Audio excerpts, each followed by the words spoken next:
कल वाला पेज निकालें। ओके, इसमें फाइनेंस लीज के डिस्क्लोजर्स किताब में थोड़े ज़्यादा थे, आई कैप की किताब में थोड़े कम थे। तो हमने जो पढ़ लिए थे वो एनफ हैं। A B C D E F ये सारे के सारे हमने पढ़ लिए थे किताब में, यहीं पे दोबारा रिपीट हुए हुए हैं। सेलिंग प्रॉफिट और लॉस, सेलिंग प्रॉफिट और लॉस बताएगा लेसर। फाइनेंस इनकम यानी इंटरेस्ट इनकम बताएगा। Income relating two variable lease payments मैंने आपको कहा था बताएगा। Qualitative and quantitative explanation, qualitative and quantitative explanation of significant changes in carrying amount of net investment in lease। net investment in lease के अंदर जो qualitative and quantitative explanation of significant changes in carrying amount of net investment, net investment के अंदर जो change आती है वो हम ऑलरेडी शो कर रहे हैं रिकॉन्सिलिएशन के अंदर, ये उसकी बात कर रहे हैं। और क्वालिटेटिव क्या है वो अगले सफ़े पे देखते हैं। मैच्योरिटी एनालिसिस वही 5 साल तक का देना है, 5 साल के बाद को इकट्ठा किया जा सकता है। और अ लेसर शेल रिकंसाइल, बस आगे भी शक ना पड़े, रिकंसाइल करेगा। Okay, operating lease, operating lease में लेसर ने क्या डिस्क्लोज करना है? Lease income, separately disclosing income relating to variable lease payments that do not depend on an index or a rate। अब ये कि अपने आउट ऑफ सिलेबस चीज़ें डाली हुई है। वेरिएबल लीज पेमेंट्स ये होती हैं, मिसाल के तौर पे आपने लीज पे एसेट लिया है तो साथ आप उसकी सर्विसिंग भी करके दे देंगे। अब वो डिपेंड करता है जितनी सर्विसिंग की उतने पैसे उसके चार्ज कर लिए जाएंगे। तो ये वेरिएबल लीज पेमेंट्स होती हैं, सर्विसिंग की कॉस्ट। आगे भी शक काट दें, that do not depend on an index और अ रेट। अच्छा, मैच्योरिटी एनालिसिस ये लेसी का हो रहा है, वो लेसर का हो रहा है ऑपरेटिंग लीज का। Maturity analysis of undiscounted lease payments to be received from minimum each of the first 5 years plus a total amount for remaining years. Less than 1, 1 to 2, 2 to 3, 3 to 4, 4 to 5 और 5 से आगे को इकट्ठा किया जा सकता है। ये आपको पहले दिन बताया था। डिस्क्लोजर रिक्वायरमेंट्स IAS 36 की, IAS 36 है इम्पेयरमेंट, जो आपने पढ़ा होगा FR1 में। अगर एसेट इम्पेयर हो गया तो IAS 36 की डिस्क्लोजर रिक्वायरमेंट्स देनी है, बट ये आपसे टेस्ट नहीं करेगा इस लेवल पे। डिस्क्लोजर रिक्वायरमेंट्स ऑफ IAS 38, अगर इनटेंजिबल है तो उसकी भी डिस्क्लोजर रिक्वायरमेंट्स दे दें। डिस्क्लोजर रिक्वायरमेंट्स ऑफ IAS 40, अगर ऑपरेटिंग लीज पे लिया हुआ एसेट इन्वेस्टमेंट प्रॉपर्टी है तो उसके भी डिस्क्लोजर दे दें। और अगर ऑपरेटिंग लीज पे लिया हुआ एसेट एग्रीकल्चर से रिलेट कर रहा है तो उसके भी डिस्क्लोजर दे दें। बस ये एक चीज पता होनी चाहिए, ये प्रैक्टिकली आपसे अप्लाई नहीं कराएगा। डिस्क्लोजर रिक्वायरमेंट इन IAS 16, हाँ ये आपसे प्रैक्टिकली अप्लाई कराएगा, ये आज मैंने कराना है। Disclosure requirement in IAS 16 for items of PP subject to operating lease. Operating lease के जो एसेट्स हैं उनके बारे में जो IAS 16 कहता है उसको भी डिस्कस किया जाएगा। ओके, ये लेसर के डिस्क्लोजर हो गए फाइनेंस और ऑपरेटिंग के। अगले पेज में qualitative disclosures for all leases, सारी लीजेस के लिए qualitative disclosures. Nature of lessor's leasing activities, वो जो नेचर लिखते थे general description. And management of risk associated with any rights that lessor retains in underlying assets. Risk कैसे cover करता है लेसर? हाँ, रिस्क गारंटी रेजिडुअल वैल्यू से भी कवर करता है। इसके अलावा एक और चीज भी आप लिख सकते हैं, सिक्योरिटी भी लेता है कोलेटरल सिक्योरिटी ले लेता है। मैनेजमेंट ऑफ रिस्क, लेसर कैसे रिस्क कवर करता है? Associated with any right, right से मुराद वो जो रिसीवेबल का राइट है। Associated with any right that lessor retains, lessor का राइट क्या होता है एसेट में? लीज रिसीवेबल वाला। उस राइट को कैसे जो है वो इंश्योर करता है कि रिकवर हो जाएगा। ओके, ये अब डिस्क्लोजर रिक्वायरमेंट्स फॉर लेसी हमने बुक में करनी है, ये भी छोड़ दें फिलहाल। अच्छा, सफ़े के एंड पे MCQ नंबर 2 दिया हुआ है। ये है DJ प्रोडक्ट्स वाला, DJ products deals in large office machines. It also offers such machines on lease. One of such machine was leased to a customer. Its particular are as follows. Requirement पढ़ें. What is the amount of net investment in the lease? That should be recognized on Jakam July 2004. भाई एक issue आ रहा है, सवाल पढ़ते हुए पता नहीं चलता कि ये लेसी का है या लेसर का है, तो उसमें अक्सर रिक्वायरमेंट बता दिया करेगी ये सवाल किसका है. जब उसने पूछा है नेट इन्वेस्टमेंट, तो नेट इन्वेस्टमेंट का मतलब क्या है, ये सवाल किसका है, लेसर का. अब सवाल ये उठेगा कि लेसर डीलर मैन्युफैक्चरर या सिंपल लेसर है. अगर डीलर मैन्युफैक्चरर लेसर हुआ तो सवाल कैसे शुरू करेंगे, cost, fair value, gross investment, net investment. और अगर सिंपल लेसर हुआ, ग्रॉस इन्वेस्टमेंट और नेट इन्वेस्टमेंट, अगर सिंपल लेसर हुआ. ओके, अब पहली लाइन पढ़ते हैं. जब हमें पता चल चुका है ये सवाल डीलर लेसर का है, सॉरी, जब हमें पता चल चुका है ये लेसर का है, आप डिसाइड करना है डीलर है, मैन्युफैक्चरर है या सिंपल है. डीलर और मैन्युफैक्चरर हो, दोनों सूरतों में एक ही बात है, ट्रीटमेंट सेम है. DJ products deals in large office machines, it also offer such machine on lease. जी, इसका तो काम ही मशीनें बेचना है. कैसे पता चला, deals in large office machines, it also offer such machine on lease. तो डीलर लेसर है या सिंपल लेसर है, यानी मशीनें मंगवा अच्छा, ये मशीनें बना के बेचता है, खरीद के बेचता है, खरीद के बेचता है. अच्छा, खरीद के जो बेचता है तो कुछ लोगों को कैश पे बेचता होगा और कुछ लोगों को लीज पे बेचता होगा. जिनको कैश पे बेचता होगा उनको कुछ प्रॉफिट रख के बेचता होगा. हमें कितनी चीजें चाहिए, 4, cost, fair value, gross investment और नेट इन्वेस्टमेंट. बोलते नहीं, साथ साथ अगर आए हुए हैं, cost, fair value, gross investment और net investment. Purchase cost of DJ products, ये क्या है, कॉस्ट, कॉस्ट वो पहली वाली लाइन जो हम लिखते थे यहां, cost. Useful life, lease period 6/8. Lease कौन सी है, 75% से ज्यादा आएगा, फाइनेंस लीज. लीज कौन सी होगी, finance lease. UGRV, annual rental payable eight the end of each year. Okay, cost available है, कॉस्ट अवेलेबल है, कितनी है, 150,000. फेयर वैल्यू अवेलेबल है, मिसिंग है, मिसिंग है क्या चीज, यही फेयर वैल्यू नहीं होगी मेरे भाई. DJ products is a dealer. Dealer का काम क्या होता है, ये चीजें खरीद के बेचता है. मैंने आपको कहा था जेल रोड के ऊपर गाड़ियों का शोरूम है, वो भी डीलर है. वो क्या करता है, विट्स अगर मंगवाएगा, इंपोर्ट करेगा 20 लाख की, तो 20 लाख की ही बेचेगा आम लोगों को जो पैसे लाएंगे. Is it possible. डीलर का काम क्या होता है, लीजिंग काम होता है. फर्स्ट रो में आओ, डीलर का काम क्या होता है, डीलर का काम लीजिंग होता है या खरीद के बेचना होता है. जो बंदा भी दुनिया में चीज खरीद के बेचता है, जितने की खरीदता है उतने की ही बेचता है. नो, सिंपल लेसर क्या करता है, सिंपल लेसर सिर्फ, मैंने आपको बताया था, इंटरेस्ट इनकम रिकॉर्ड करता है. लेकिन डीलर और मैन्युफैक्चरर लेसर कितनी इनकम्स रिकॉर्ड करता है, 2. नंबर 1 सेलिंग प्रॉफिट, सेल और कॉस्ट का difference, and number 2 interest income. It is impossible कि जो कॉस्ट है वही सेल प्राइस हो, because DJ is not simple lessor, DJ is a dealer lessor. तो इस सवाल में एक डेफिशिएंसी है, सेल प्राइस मिसिंग है. Purchase cost of DJ is 1,50,000, sale price missing है. तो सेल प्राइस मिसिंग होने की वजह से सवाल में उसने क्या, एमसीक्यू क्या है आईकैप का, what is the net investment. अच्छा, नेट इन्वेस्टमेंट किस पे रिकॉर्ड होनी है, नेट इन्वेस्टमेंट का फॉर्मूला क्या है, can anyone tell what is net investment, present value of plus present value of UGRV.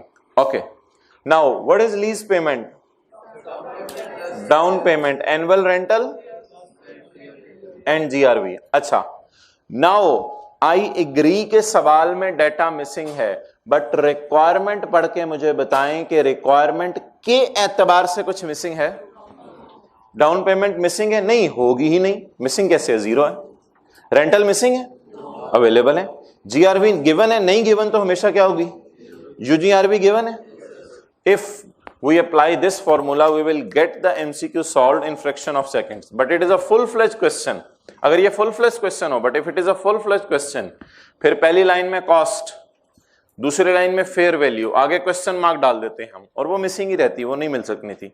दूसरी लाइन में फेयर वैल्यू, तीसरी में ग्रॉस इन्वेस्टमेंट, चौथी में नेट इन्वेस्टमेंट। ठीक है, तो अगर आप फुल फ्लेज इसका फॉर्मेट लिखना चाहते हैं तो 2 के लेफ्ट पे लिख लें cost 150, sale price question mark, GI NI, ये 4 चीजें लिख लें ताकि याद रहे इस सवाल का पैटर्न क्या सॉल्व करने का।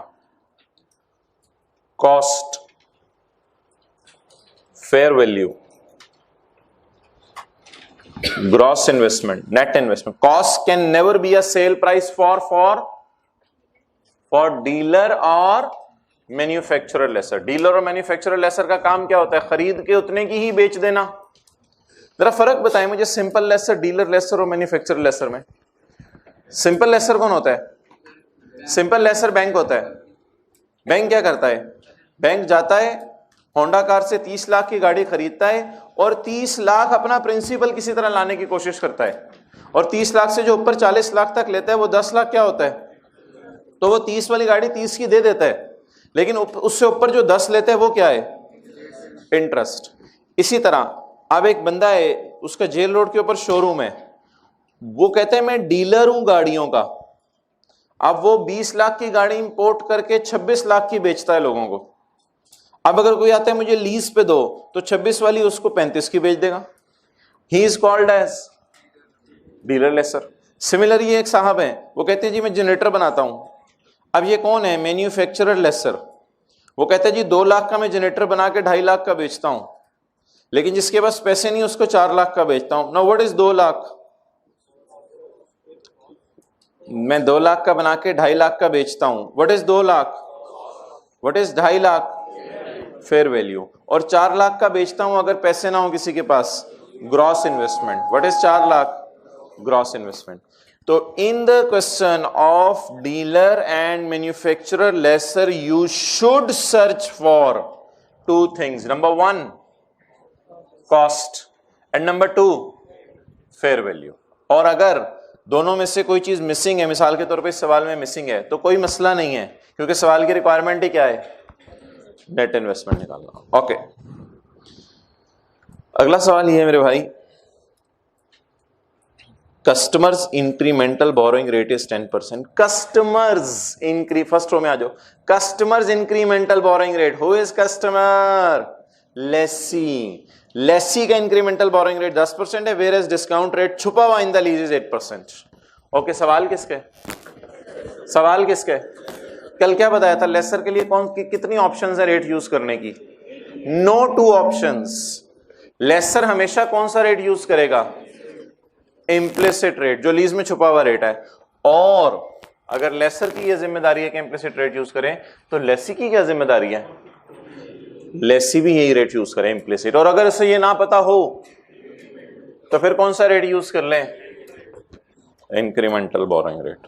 तो इंक्रीमेंटल बोरोइंग रेट लेसर के सवाल में दिया, इसकी कोई सेंस नहीं है, इसको तो बिल्कुल काट दें, इसकी it makes no sense. Lessee के सवाल में परेशान करने के लिए रेट देता फिर बात थी, लेकिन फिर भी हम वही रेट यूज कर लेते हैं इम्प्लिसिट वाला, क्योंकि सवाल में गिवन था। तो लेसर के लिए एक ही रेट यूज होता है, इम्प्लिसिट रेट्स।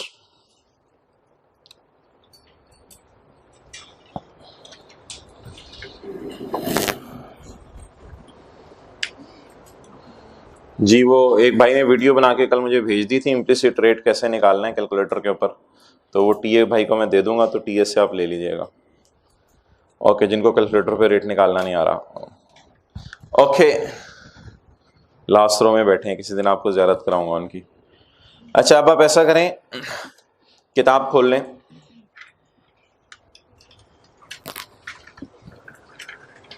अगली रो में आ जाओ ना, अगली रो में आ जाओ भाई, पर्पल शर्ट भाई, आप 3rd रो में आ जाओ, व्हाइट शर्ट अगली रो में आ जाओ, ये वाली। जल्दी और टाइम पे आया करो, कल से फिर दरवाजा 7:15 बंद करना पड़ेगा। यही सोल्यूशन हो सकता है लेट आने वालों का। Okay, book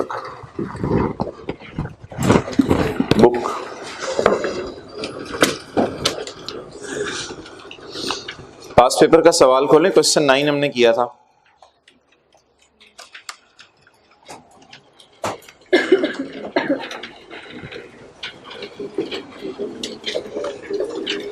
page number 153।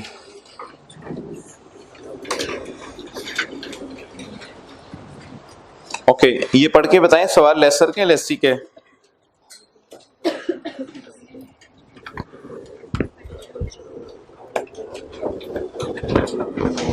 कुछ लोग कह रहे हैं रिक्वायरमेंट से पता नहीं चल रहा सवाल लेसी का या लेसर का है।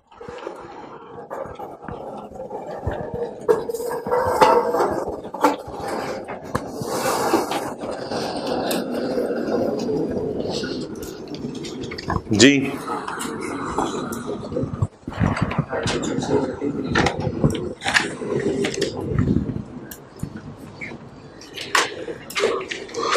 Assuming QL and EGGC intend to extend the lease for a period of 5 years, journal entries to record the transactions in the books for the year ended 30/11 and 12, a note for inclusion in the financial statements for the year ended 30/11 in accordance with the requirements of IFRS 16।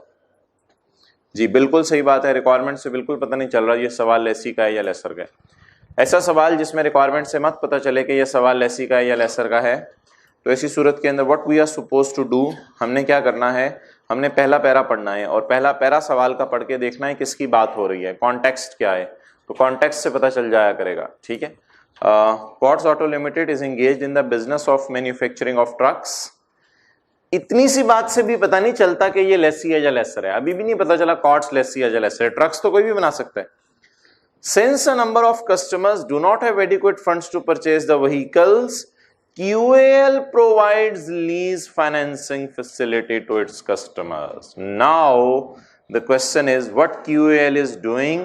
QAL lease पे चीजें दे रही है। पहली line से पता चला manufacturing कर रही है, दूसरी लाइन से पता चला okay, it expects to receive a return of 15% per annum.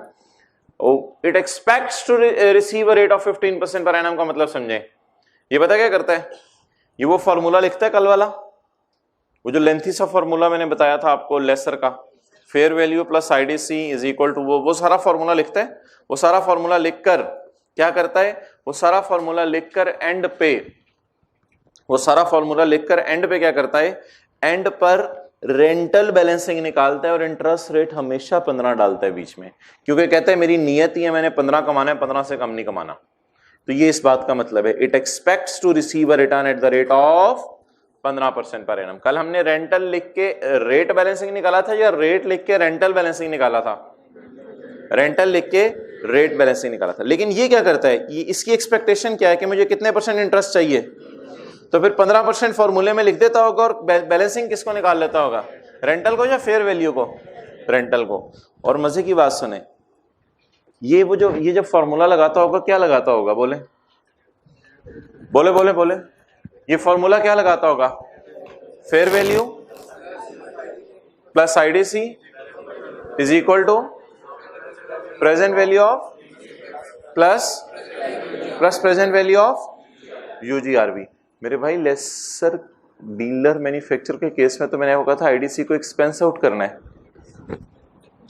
बताया था एक्सपेंस आउट करना है। तो जब बताया था एक्सपेंस आउट करना है तो डीलर मैन्युफैक्चरर लेसर फॉर्मूला जरूर लगाता है, लेकिन उसमें खाली फेयर वैल्यू पुट करता है, उसमें खाली क्या पुट करता है, फेयर वैल्यू। वो फॉर्मूला किसके लिए कल बताया था, सिंपल लेसर के लिए। जाएं वो फॉर्मूला खोलें जहां लिखा हुआ है, जहां लिखा हुआ है वहां खोलें।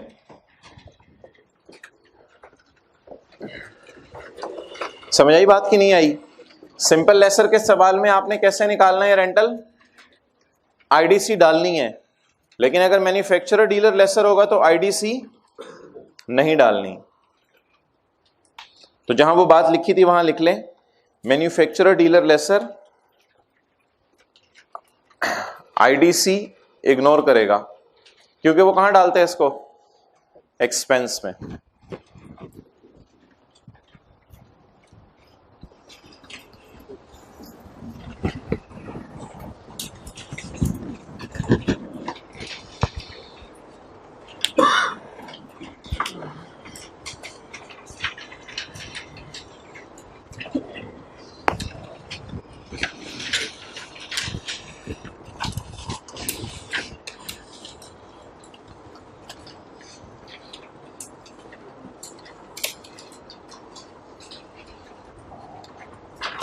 ओके, कम बैक, हमारे सवाल की तरफ वापस आ जाएं। QG quartz auto limited is engage in the manufacturing of trucks. अच्छा बताएं भाई, पहली बात इसने किसकी की? क्वार्ट्स की। और क्वार्ट्स कौन है? इसलिए यह सवाल किसका है? लेसर का। ओके नेक्स्ट, पर्पल शर्ट थोड़ा सा इन पे हो जाए भाई, ये डिस्टर्ब जगह बना दिया करें अगर हो तो। हाँ जी, आपकी रो में जगह बनवाइए। बैग नीचे रख दें, इधर मत रखें, बैग नीचे रख दें। ओके नेक्स्ट, नहीं इधर जगह नहीं है, इधर आओ फर्स्ट रो में। अच्छा भाई अगला सवाल, ऑन यकम, इसी में पढ़ते रहे। ऑन यकम जुलाई 2010 QL sold 7 trucks to EGTC। Who is EGTC? Lessee on lease. Okay, अच्छा अब अगर सवाल जो है ना बिल्कुल डिफरेंट एंगल से लिखा होता तो फिर ये EGTC का सवाल होता। सवाल का पहला पैरा मैं चेंज करने लगा हूं, सवाल का पहला पैरा मैं चेंज करने लगा हूं। सवाल का पहला पैरा भाई ये मैं बनाने लगा हूं,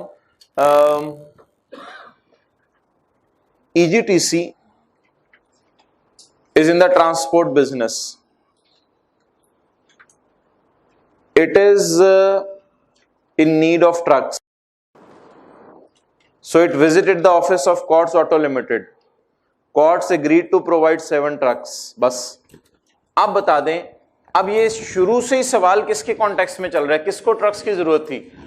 EGTC को। अगर सवाल चलता है ऐसे तो फिर बताएं, सवाल की रिक्वायरमेंट अगर वेग भी होती, जैसे कि सवाल की रिक्वायरमेंट बहुत वेग है, कुछ पता नहीं चल रहा किसकी किताबों में एंट्री करनी है, तो फिर किसके लिए सवाल सॉल्व करते? लेसी के लिए। तो जो सवाल साइलेंट हुआ करेगा उसमें कैसे पता चलेगा ये लेसी का सवाल है या लेसर का सवाल है? सवाल का पहला पैरा कॉन्टेक्स्ट बता दिया करेगा किसकी बात हो रही है। ये मसला देखें क्वेश्चन 8 में नहीं था। क्वेश्चन 8 में उसने क्या लिखा हुआ है? In the books of SI। देखें देखें देखें क्या लिखा हुआ है? In the books of SI जो भी है मुझे उससे नहीं पता, लेकिन पता चल रहा है किसकी किताबों में एंट्री करनी है। और ये मसला 9 में क्यों है? क्योंकि क्या लिखा हुआ है? Journal entries to record the transactions. बस जनरल एंट्रीज मांगी हुई टू रिकॉर्ड द ट्रांजैक्शंस, और कुछ नहीं मांगा हुआ। ओके जी, अब वो लेसी के डिस्क्लोजर्स के लिए हम आए थे, किताब की तरफ आ जाए। लेसी के डिस्क्लोजर खोलें।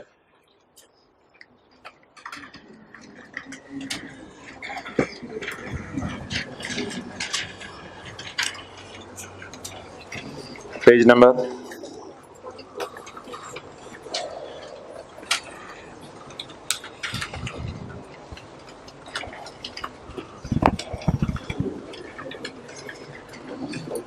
44, disclosures for lessee।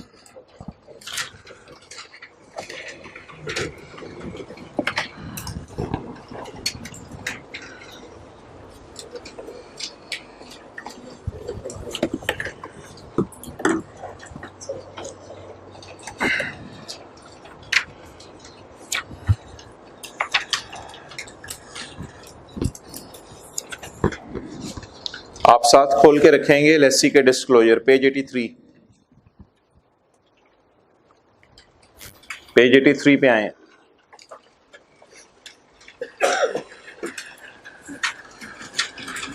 Page 83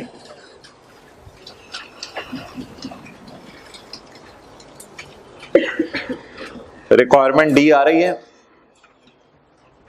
requirement D इसमें आ रहा है लीज, इसमें आ रहा है 1.1। थोड़ा सा तवज्जो चाहिए आपकी आज। Company has entered into a lease agreement in respect of machine, interest rate is 10%, installments 8,000 payable annually in advance. 1.2 for the year. Depreciation आ रही है 1 साल की, पहले साल का इंटरेस्ट आ रहा है और कैश आउटफ्लो आ रहा है। कैश आउटफ्लो का मतलब है लीज इंस्टॉलमेंट जो पे की। Leased assets additions during the year. नए लीज पे एसेट कौन से लिए? Number next, carrying amount of right of use at end of year. Carrying amount का मतलब WDV जो बैलेंस शीट में जानी है। 1.3 maturity analysis, less than 1 year 1 to 2, 2 to 3 total undiscounted lease payments. 1.1 से लेके 1.3 तक ये नोट का पूरा फॉर्मेट है। But we are very lucky कि ICAP ने अपनी किताब के अंदर 1.1 से लेके 1.3 तक नोट का पूरा फॉर्मेट नहीं बनाया हुआ, इसलिए आप 1.2 को क्रॉस कर दें। क्योंकि 1.2 को हम यूज नहीं करेंगे, डिस्क्लोजर का हिस्सा है, लेकिन आईकैप ने अपनी किताब में नहीं बनाया हुआ, इसलिए हम भी नहीं बनाया करेंगे। इसका मतलब ये नहीं कि ये स्टैंडर्ड का पार्ट नहीं, it is a part of standard. लेकिन आपने देखा होगा हमारे सॉल्यूशंस में सिर्फ 1.1 आज तक बन रहा था और 1.3 बन रहा था। In case of Lesi reconciliation तो आती नहीं, तो पूरा फॉर्मेट किताब में बनाना रिस्क कवर करने के लिए जरूरी था, लेकिन फिलहाल आईकैप ने अपनी किताब में 1.1 और 1.3 ही डाला हुआ है, इसलिए 1.2 को इग्नोर कर दें। लेकिन 1.2 में फिगर्स बहुत सिंपल हैं, किसी भी सवाल में जाके आप देख लीजिएगा ये फिगर्स कैसे आई हैं। ये लेसी के नोट की बात हो रही है। ओके, पढ़ें जी आगे।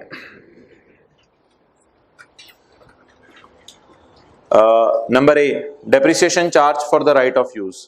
सबसे पहले क्या बतानी है लेसी ने, वो अभी नजर आई थी, सफा पलटा हुआ, बंद तो नहीं कर दिया। डेप्रिसिएशन नजर आई थी 1.2 की पहली लाइन में, डेप्रिसिएशन बतानी है। नंबर 2, इंटरेस्ट एक्सपेंस बताना है, नजर आया था अभी, interest expense. Number 3, expense relating to short term lease. अगर शॉर्ट टर्म लीज वाला एसेट है उसका एक्सपेंस बताना है यूजर को। और शॉर्ट टर्म लीज में मैंने आपको बनवा के दिया था, शॉर्ट टर्म लीज और लो वैल्यू एसेट का जिस दिन सवाल कर रहे थे उस दिन दोनों को मैंने एक्सपेंस के तौर पे शो किया था, और तब लिखवाया था कि कैश फ्लोज शो नहीं करनी, इसके बजाय क्या शो करना है, एक्सपेंस शो करना है। ओके नेक्स्ट, एक्सपेंस नीचे आ जाए, expense relating to low value asset, ये भी लो वैल्यू एसेट का एक्सपेंस शो करना है। Income from sub leasing, sub lease तो हमारे सिलेबस में है नहीं। टोटल कैश आउटफ्लोज, आके देखें उस सफे पे टोटल कैश आउटफ्लोज आ रहे हैं। टोटल कैश आउटफ्लोज का क्या मतलब है, प्रिंसिपल इंटरेस्ट या टोटल? टोटल, टोटल से मुराद installment. Next, addition to right of use, हमारे नोट में आ रही है पेज 83 पे। एडिशंस, नए एसेट कितने खरीदे आपने? एडिशन पहले साल आया करेंगी, हर साल आया करेंगी? बोले बोले, सिर्फ पहले साल, जिस साल लीज शुरू हुई, दूसरे साल एडिशन होगी लीज एसेट की? नहीं, हमारे सवालों में आमतौर पे एक लीज एसेट आते हैं या कई लीज एसेट आते हैं? एक, तो एडिशन पहले साल ही आती है। ओके, गेन और loss arising from sale and lease back, sale and lease back हमारे सिलेबस से निकल चुकी है। Okay, point J, carrying amount of right of use, ये आ रही है, ये आप जाके देखें पेज 83 पे आपको नजर आ रही है। नेक्स्ट, अगले सफे पे आए, a lessee shall provide the disclosure specified in para 53, ये स्टैंडर्ड का para 53 है, इन ए टेबुलर फॉर्म। वो टेबुलर फॉर्म में बनी हुई है चीजें, टेबल सा बना हुआ है, आप आके देख लें पेज 83 पे एक टेबल सा बना हुआ है, कॉलम बने हुए। Unless another format is appropriate, the amounts disclose shall include cost that a lessee included in carrying amount during the reporting period. इसका क्या मतलब है, the amounts disclose shall include cost that a lessee has included in the carrying amount. Carrying amount of asset में कोई चीजें Lesi add करता है? क्या ऐड करता है कैरिंग अमाउंट ऑफ एसेट में? आईडीसी, ट्रांसपोर्टेशन, ये चीजें एसेट की कॉस्ट में क्या करता है, ऐड करता है या एक्सपेंस आउट करता है? ऐड करता है। If a lessee Mayer's right of use at revalued amount applying IS 16, the lessee shall disclose the information by IS 16 for right of use asset. अगर रीवैल्यू कर रहा है एसेट को तो IS 16 की रिक्वायरमेंट्स भी शो करेगा। IS 16 में आपको याद है FR1 में पढ़ा, वैल्यूअर का नाम बताना है, किससे वैल्यू करवाया, तो वो थोड़ी सी हम बात करेंगे किसी दिन IS 16 के बारे में। तो IS 16 का नोट भी बनाना है, IS 16 का आज मैं नोट आपको बना के भी दूंगा। ओके, प्रेजेंटेशन फॉर लेसी, ये सारा आप काट दें, प्रेजेंटेशन फॉर लेसी, इसके लिए सिंपल सी बात लिख लें इसकी जगह। प्रेजेंटेशन का मतलब और डिस्क्लोजर का मतलब जरा फर्क समझ लें। प्रेजेंटेशन होता है on the face of balance sheet आपने कैसे शो करना है, और प्रॉफिट एंड लॉस के फेस पे कैसे शो करना है। प्रेजेंटेशन फॉर लेसी, प्रेजेंटेशन और डिस्क्लोजर में फर्क बताएं जरा। प्रेजेंटेशन क्या है, बैलेंस शीट और प्रॉफिट एंड लॉस के फेस पे कैसे शो करना है, और डिस्क्लोजर का मतलब क्या है, नोट्स में कैसे शो करना है। आपको बताया था 5 हिस्से होते हैं, balance sheet, profit and loss, cash flow statement in equity, notes to the financial statement. Presentation का लफ्ज़ आज आपने पहली दफा पढ़ा जिंदगी में। प्रेजेंटेशन का मतलब है बैलेंस शीट और balance sheet profit and loss के फेस पे कैसे शो करना है। तो इसमें लिख लें, on the face of balance sheet, सारा काट दें, on the face of balance sheet we may club with owned asset. लिख लें, जिन्होंने नहीं लिख रहे, ग्रे शर्ट भी नहीं लिख रहे। On the face of balance sheet we may club with, बोले, owned assets। owned क्या मतलब, जो लीज पे लिए हैं या जो पैसे देके खरीदे हैं? जो पैसे देके खरीदे हैं। on the face of balance sheet we may club it with बोले बोले owned assets and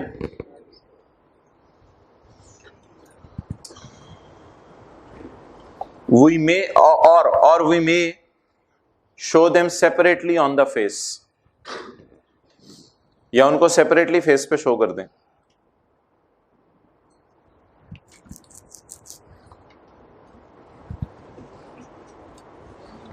okay, profit and loss में लिख लें इन छोटे पर प्रॉफिट एंड लॉस का आपको आता है। अच्छा जी, ये दो तरीके एक्सेप्टेबल हैं, दोनों एक्सेप्टेबल हैं। नॉन करंट एसेट्स में पीपी लिख दें और उसमें नोट दे दें और नोट में जाके बता दें, नोट में जाके पीपी ओन्ड और राइट ऑफ यूज, ये एक्सेप्टेबल है, ये एक्सेप्टेबल है। या अगर ये नहीं करना तो फिर ओन्ड और right of use balance sheet के फेस पे शो कर दें। ये मैंने क्या बनाई है, बैलेंस शीट। ये कौन सा पोर्शन है, नोट्स। मिसाल के तौर पे ये नोट नंबर 3 है, ये नोट नंबर 3 है। दोनों तरीके एक्सेप्टेबल है, ठीक है। ये कितने तरीके हैं, एक। क्या तरीके, फेस पे क्या शो करें, पीपी बस, और नोट दे दें। नोट में जाके यूजर को क्या बताएं, ओन्ड कितने हैं और राइट ऑफ यूज कितने, ये नोट। दूसरा तरीका क्या है, दूसरा तरीका बता दें, वो मैंने नहीं बनाया। दूसरा तरीका क्या है, ओन्ड और राइट ऑफ यूज दोनों को कहां शो कर दें, नॉन करंट एसेट्स। ये बात कहां हेल्प आउट करेगी, फाइनल अकाउंट के चैप्टर में। फाइनल अकाउंट के चैप्टर जब हम शुरू करेंगे तो उसमें दोनों तरीके एक्सेप्टेबल होंगे।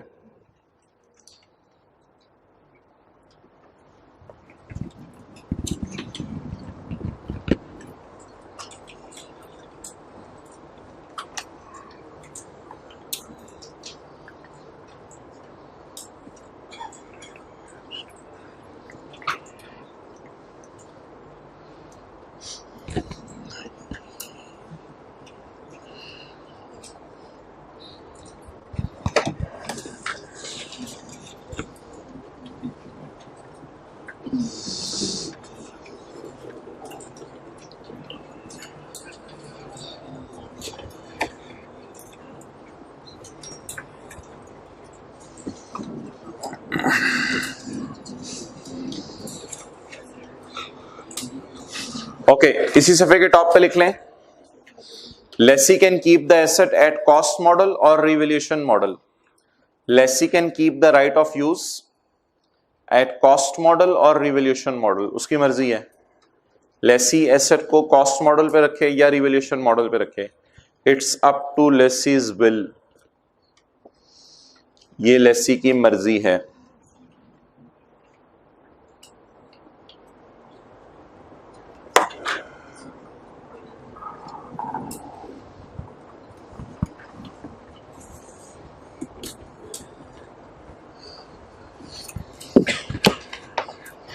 ओके, होमवर्क वाला सवाल निकालने जो दिया था, एक क्वेश्चन बैंक का क्वेश्चन नंबर 5।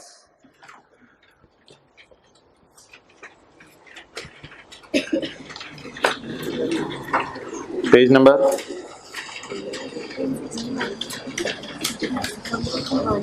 169, ये सिर्फ नई किताबों में होगा जी। 169 क्वेश्चन नंबर 5 ले ही लें। Consider the following independent scenarios. Following independent scenarios को देखें। कितने लोगों ने सवाल हो गया था सॉल्व कर में, हाथ खड़ा करें। ओके, क्योंकि मेरे ख्याल से ये सिंपल इंग्लिश टेस्टिंग थी। Lease is non cancellable for a period of 3 years। अच्छा भाई, शेर खान कौन है, lessee. Lease is non cancellable for a period of 3 years। Lease 3 साल तक कैंसिल नहीं होनी फ्रॉम द कमेंसमेंट डेट, जिस दिन से शुरू हो गई। आफ्टर विच शेर खान कौन है, lessee. Lessee has the option to extend the lease for further 2 years। उसने अगले 2 साल लीज बढ़ाने की ऑफर है लेसर की तरफ से। शेर Khan is reasonably certain that it will exercise the renewal option. शेर खान को तकरीबन श्योर है कि ये रिन्यू करेगा। अब जिस दिन लीज शुरू हुई पहला दिन वो परेशान बैठा है। हमने कहा शेर खान क्या हुआ, तुम तो शेर हो। कहते नहीं भाई वो मैं परेशान हूं कि अमोर्टाइजेशन शेड्यूल 3 साल का बनाऊं या 5 का। मैं परेशान हूं अमोर्टाइजेशन 3 साल का बनाऊं 5 साल का। मसला है ना, देखिए मसला यही तो पेपर में मसला आएगा कि अमोर्टाइजेशन शेड्यूल ऑप्शन 1 कितने साल का बनाएं, 3 इयर्स का, और ऑप्शन 2 बल्कि सवाल शुरू करते ही मसला आ जाएगा लीज पेमेंट को 3 से मल्टीप्लाई करें या 5 से मल्टीप्लाई करें, मैं इसलिए परेशान हूं। तो हमने कहा अच्छा ये बताओ कि तुम्हारा क्या प्रोग्राम है, वैसे आखिरी 2 साल तुम्हारे क्या दिल में है। कहते हैं मुझे तो तकरीबन पक्का ही है कि मैंने लीज रिन्यू करानी है। तो भाई फिर क्यों परेशान बैठा है, फिर आप लीज टर्म बताएं कितने साल ले लें, 5 साल। आगे चलें। Lease is a non cancellable for 3 year, 3 साल तो कैंसिल नहीं हो सकती from the commencement date, after which, और 3 साल के बाद शेर खान हैज द ऑप्शन, शेर खान के पास ये ऑप्शन है टू एक्सटेंड द लीज, कि वो बढ़ा लेगा lease for a further period of 2 years। शेर Khan is reasonably certain that it will not exercise the option. शेर खान कहता है भाई मैंने नहीं ऑप्शन करनी, मेरा कोई प्रोग्राम नहीं, मैं 3 साल काफी है जी। तो आप कितने साल लेंगे, 3 साल। ये तो बात हो गई सिनेरियो 1 और 2 की। 3, the lease is for a 10-year period during which first 7 is non-cancelable, पहले 7 साल लीज कैंसिल नहीं हो सकती। At the end of 7th year, और 7वें साल के एंड पे Sher Khan has the option to cancel the lease. Sher Khan is certain that it will exercise the cancellation option, कहता है मुझे यकीन है मैं कैंसिल कराऊंगा ही कराऊंगा क्योंकि मेरा कोई पता नहीं। जी आप बता दें लीज कितने साल लेंगे, 7 साल। किसका चांस ज्यादा है कैंसिल कराने का, तो इसलिए अभी फिलहाल पहले दिन से ही लीज को कितने साल पे ले लें, 7 years पे। Scenario 4, the lease is for a period of with which the first 7 year is non-cancelable. At the end of 7 years, शेर Khan has the option to terminate the lease. शेर खान के पास ये ऑप्शन है कि लीज को टर्मिनेट कर देगा। शेर खान is certain, उसे यकीन है that it will not exercise the option, कहते हैं मैं टर्मिनेट मैं नहीं करूंगा, मैं तो 10 साल ही रखूंगा अपने पास। आप बता दें लीज टर्म क्या होगी, 10 years। 10 years। आखिरी बड़ा इंटरेस्टिंग है, 3 के पास 1 किताब है तो दरमियान में थोड़ा करके रखो। भाई आप थोड़ा सा शेयर करा दो ना ग्रीन शर्ट को, इधर वो उधर कर दो, थोड़ा मैनेज कर लिया करें दाएं बाएं नजर मार के। The lease is for a 10 year period, lease 10 साल की है। ये सबसे इंटरेस्टिंग सिनेरियो था, यहां पे आप थोड़ा परेशान हुए होंगे, सोल्यूशन पे नजर मारी होगी थोड़ी सी। The lease is for a 10 year period, lease 10 साल की है, in which the first 7 year is, पहले 7 साल तो खत्म नहीं हो सकते, नॉन कैंसिलेबल है, इस पे तो कोई कंप्रोमाइज नहीं। At the end of 7 year, both Sher Khan and his बीवी, no lessor, both Sher Khan and the lessor have the option to cancel the lease. Sher Khan is certain that it will not exercise, Sher Khan कहता है हम कैंसिल नहीं करेगा लीज, जो मर्जी हो जाए तू चुप कर। अगर लेसर ने कैंसिल कर दी फिर तो लेसर भी तो कैंसिल कर सकते हैं ना। तो यहां आपकी सर्टेनिटी लीज को 10 साल पे नहीं लेके जा सकती क्योंकि ऑप्शन किसके पास और है। तो बताएं कोई चांस है कि लेसर भी कैंसिल कर सकता है। तो अब ये अगर पक्का भी है कि मैंने 10 साल चलाना है तो हो सकता है कौन कैंसिल कर दे। इसलिए ऐसी सूरत में जब दूसरे को आपने ऑप्शन दे दी, एग्रीमेंट में डलवा दिया कि दूसरे के पास ऑप्शन है, तो फिर आप मारे गए। अब आप ये नहीं कह सकते मैं लीज 10 साल पे चलाऊंगा, आप वेट करें 7 साल तक, 7 साल के एंड पे फिर देखेंगे कि अगले 3 साल क्या करना है। तो इस सिनेरियो में भाई लेसी के पास, लेसी का तो मूड है 10 साल का, लेकिन क्या लिमिटेशन है, lessor can also cancel, if lessor can cancel, तो इसलिए इसको फिर किस पे रोक देंगे, फिलहाल 7 साल के ऊपर रोक देंगे। ओके आ जाएं आज वाले नोट्स में। बस सब्र कर लें, 5-10 मिनट बाद IAS 12 शुरू हो रहा है। मैंने माना कल आधा घंटा और आज वाला आधा घंटा आपके लिए बड़ा टफ था थ्योरेटिकल। IFRS 16 लीज टर्म, वैसे भी टीचर बैठा हो बच्चे बैठ जाते हैं। अच्छा जी, लीज टर्म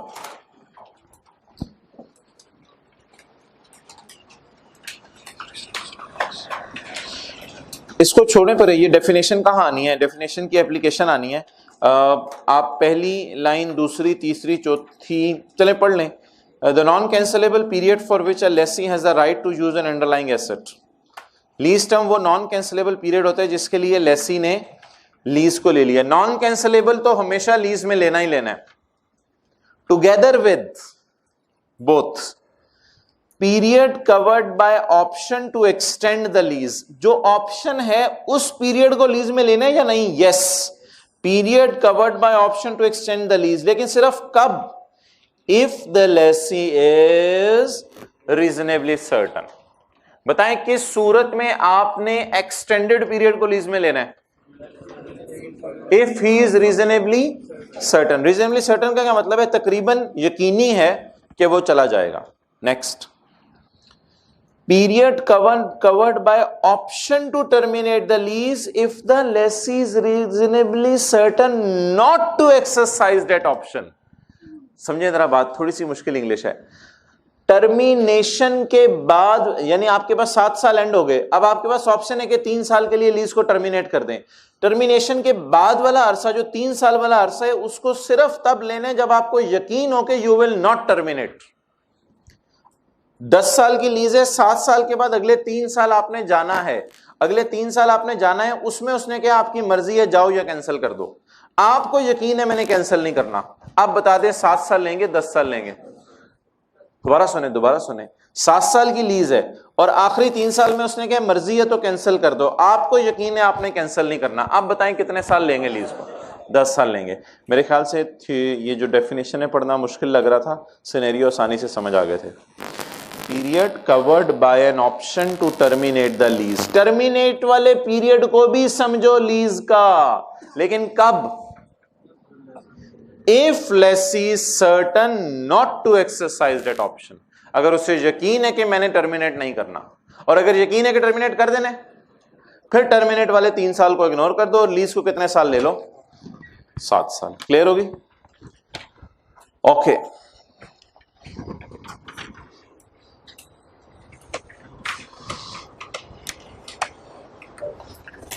अगली हेडिंग दे प्राइमरी और सेकेंडरी पीरियड। अगली हेडिंग एक और है, ये जो पैरा है ना छोटा सा 3 लाइनों का, प्राइमरी और सेकेंडरी पीरियड। ये एक बिल्कुल और कॉन्सेप्ट है, ये कभी आई कैप में न्यूमेरिकली नहीं आया। अच्छा जी, lease original period 3 years, secondary period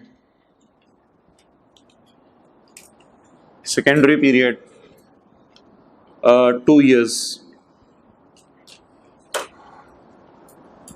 rental per annum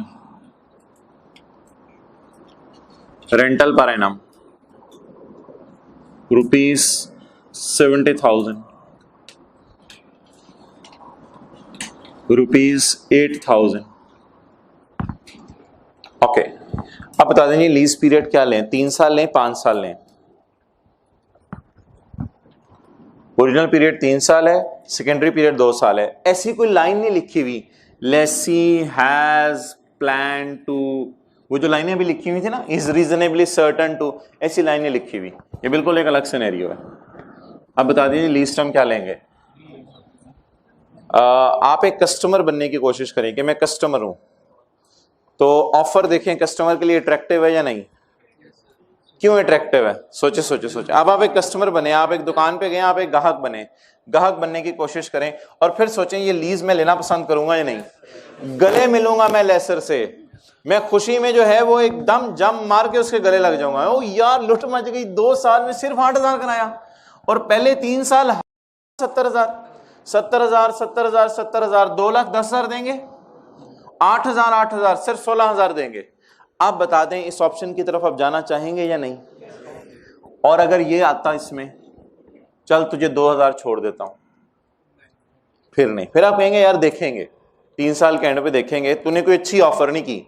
लेकिन ये ऑफर नहीं, ये तो ऑफर है पूरा कि आपको कितने की चीज मिल जाएगी।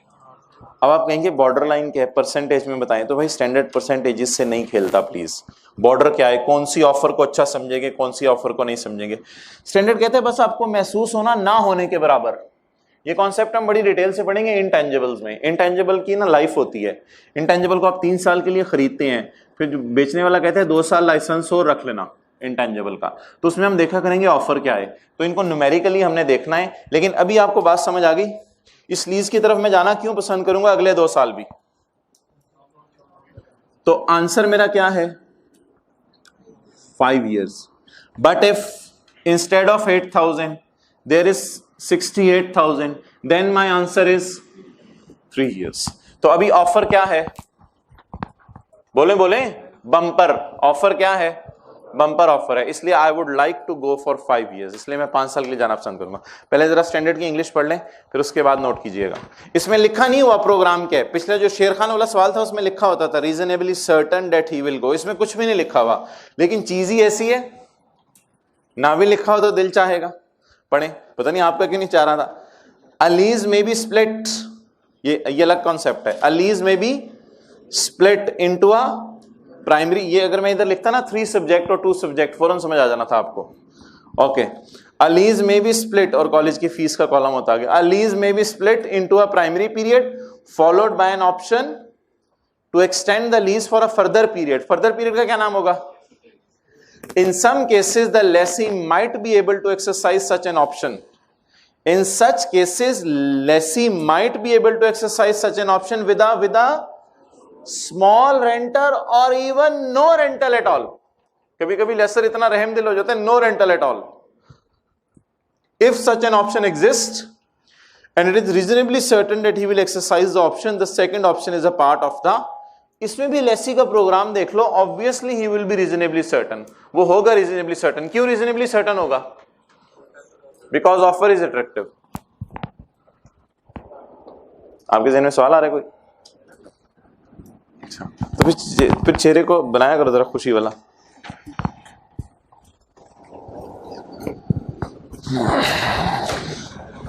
उर्दू में लिख लिए, अगर 8,000 की जगह 60,000 होता तो फिर हम 3 साल ही लेते लीज टर्म को। क्या चीज? No rental. लेसर कहता है यार तो मेरा पक्का ग्राहक है ना, लेसी कहता है पक्का ग्राहक हूं, आइंदा भी मेरे से लिया करेगा ना? हाँ, आइंदा भी तेरे से लिया करूंगा, पक्की बात कर। हाँ यार पक्की बात, तुझे पता है मुसलमान हूं, बात से फिरूंगा नहीं। कहते तेरे लिए 0, 2 साल रुपया, 2 साल तेरे से कोई किराया नहीं लूंगा। तो फिर तो ऑब्वियसली लीज टर्म कितने साल है? 3 + 2 5 साल।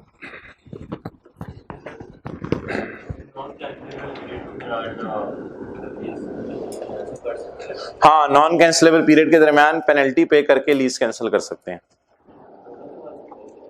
वो एग्रीमेंट में लिखा होगा, वो एग्रीमेंट में लिखा होगा, एग्रीमेंट देख के पता चले। कुछ चीजें आपके सिलेबस में नहीं है। मिसाल के तौर पे लीज चल रही थी 3 साल की, बीच में सोचा 5 की कर लेते हैं, तो अब इसे अमोर्टाइजेशन शेड्यूल आपको पता है बदल जाएगा पूरा, तो it is out of your syllabus.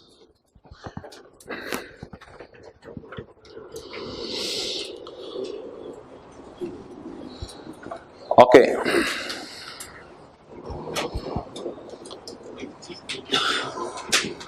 substantive substitution right, discussion of bands of maturity analysis and discussion of notes like IS 16 in IFRS 16। अब इसको हम ब्रेक लगाते हैं, ये 2-3 चीजें रह गई हैं, इनको कल कर लेते हैं। 5 5 5, हाँ 15 मिनट लगेंगे, बस 15 मिनट लगेंगे, ये चीज़ें हमारी हो जाएंगी इंशाल्लाह। ये 10 मिनट लगेंगे, और थोड़ी सी आइए, हाँ IS 12 की तरफ मूव करें, ठीक है।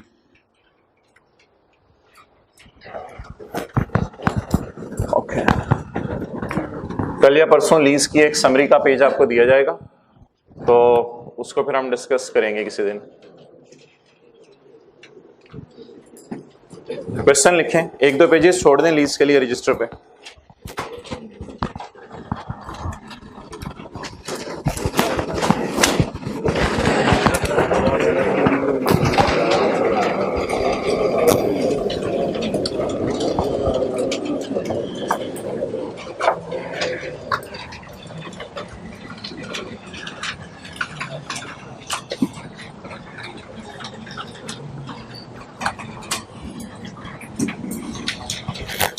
एक एसेट है जो आपने 1 जनवरी 2010 को परचेज किया 200 रुपए का, जो स्टैंडर्ड और ऑर्डिनेंस इनकम टैक्स का अगर अवेलेबल है जरा ढूंढ के ला दें, दोनों किताबें अलग अलग।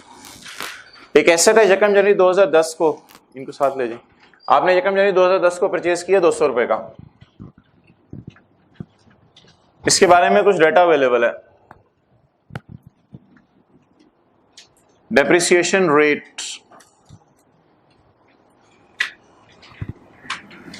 As per accounting rules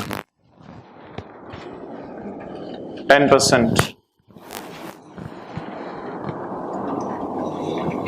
depreciation rate as per tax rules 30%। Accounting वाले कहते हैं इसको 10% पे डिप्रिशिएट करें और टैक्स वाले कहते हैं नहीं, इस एसेट को 30% पे डिप्रिशिएट करें। Okay, you sold asset on 30 September 2011 for rupees. इस फिगर को अभी मैं पेंडिंग छोड़ रहा हूं, मैं जरा टी काउंट बना लूं, फिर मैं आपको ये फिगर लिखवा दूंगा। You sold the asset on 30 September 2011 for rupees इतने। हमने 30 सितंबर 2011 को ये एसेट इतने रुपए का बेच दिया। Okay, tax rate is 40%। जिस मुल्क में आप रह रहे हैं उस मुल्क में इमरान खान नहीं है, कोई और हुक्मरान है, वो कहते हैं 100 में से 40 रुपए हमें दे जाया करो।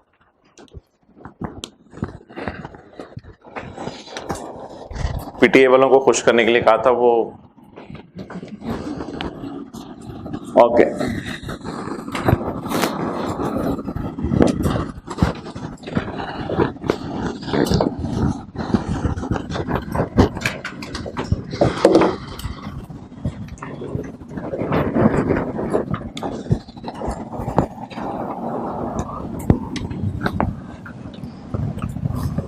Depreciation rate as per tax rules,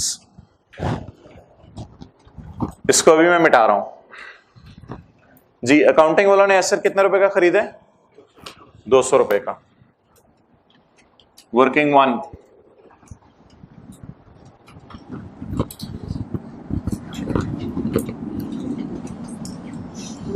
asset यकम जनवरी 10, मैं एसेट अकाउंट बुक वैल्यू पे बना रहा हूं। कैश कितना पे किया? 200 रुपए। 10% डेप्रिसिएशन कैलकुलेटर के बगैर 20। सवाल खामोश हो तो स्ट्रेट लाइन अज्यूम कर लें, WDV अज्यूम कर लें।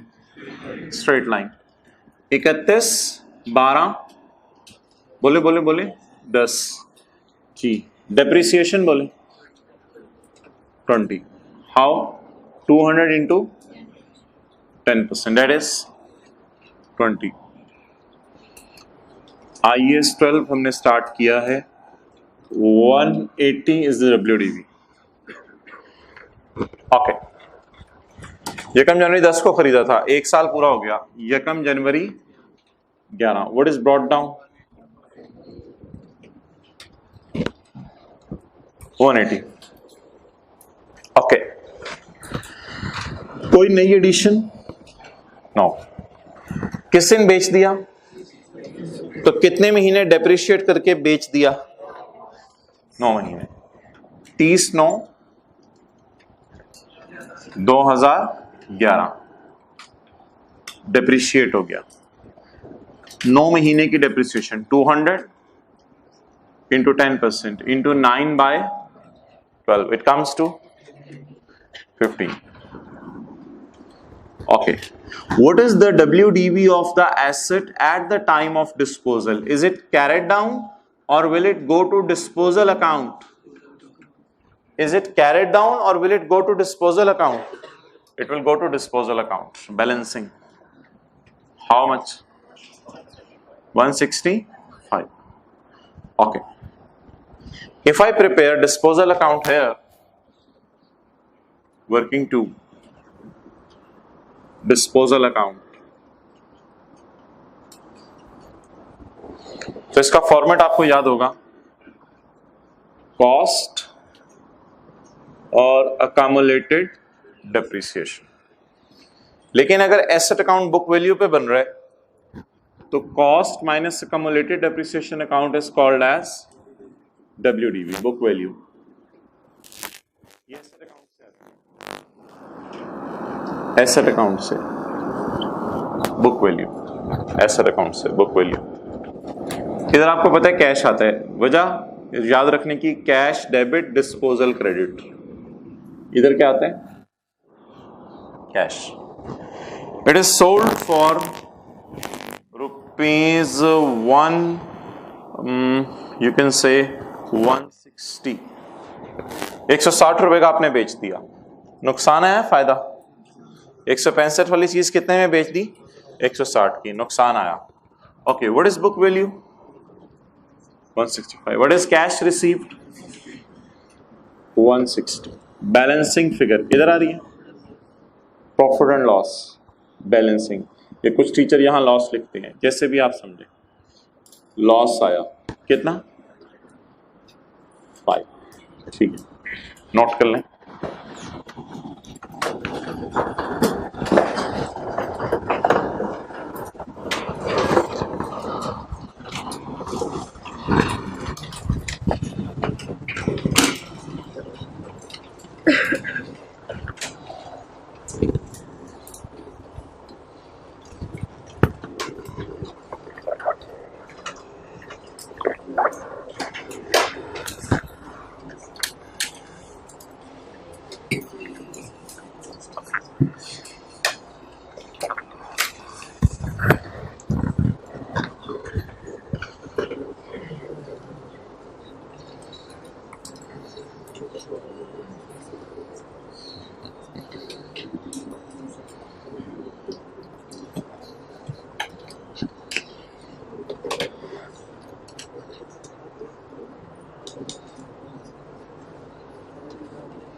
Now we will do the same exercise for tax authorities. Tax authorities के rules लगाने के लिए हम same exercise करेंगे.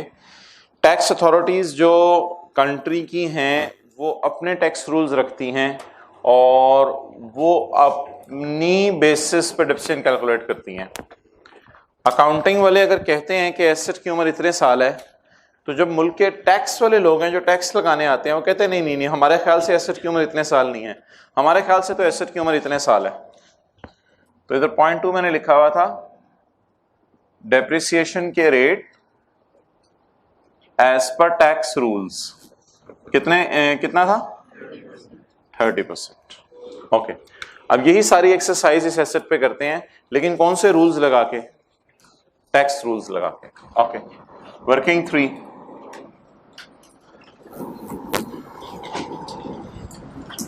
जी भाई एसेट, लेकिन ये कैलकुलेशन किन रूल्स के मुताबिक होने लगी है? टैक्स रूल्स के मुताबिक। पहले हम ये जो एसेट अकाउंट बना रहे थे, ये बना रहे थे अकाउंटिंग रूल्स के मुताबिक।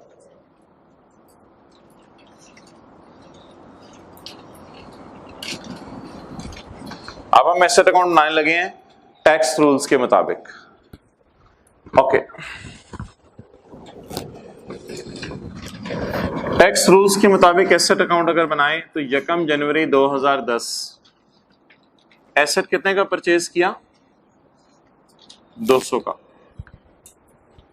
If I am standing on 31/12/2010 तो टैक्स रूल्स के मुताबिक एसेट डेप्रिशिएट हुआ होगा, लेकिन कितने percent?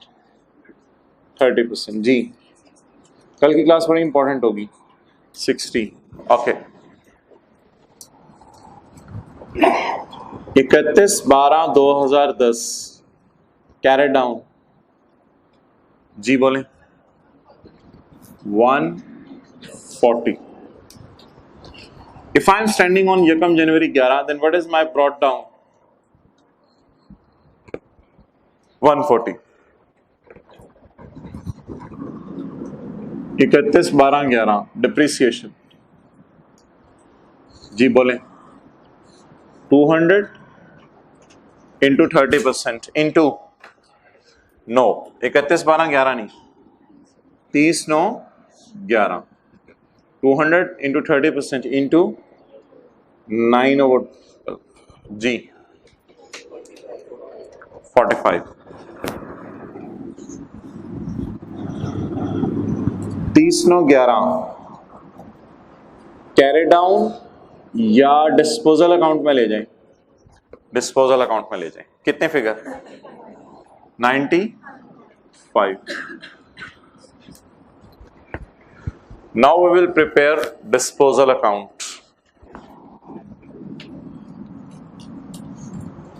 Working for disposal account.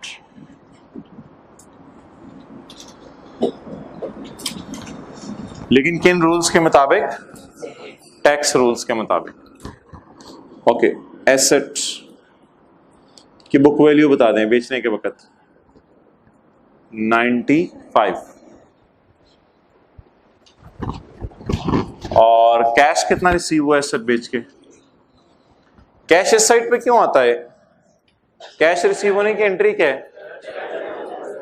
Cash debit disposal credit. बोले कैश डेबिट डिस्पोजल। इधर से एक बंदा गायब हुआ है, ये 6 हो गए इधर इस रो से। 1 2 3 नहीं 7 थे, बैठे हैं 6 थे। अच्छा, कैश डेबिट बोले बोले कैश डेबिट डिस्पोजल क्रेडिट कितना? 160। ओके, गेन आया लॉस? गेन आ गया। कितना?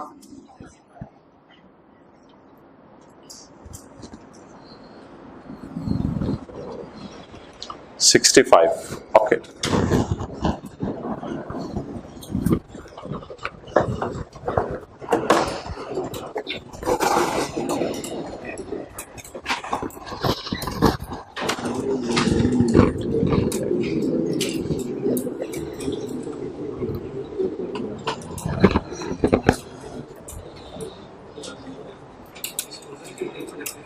डिस्पोजल।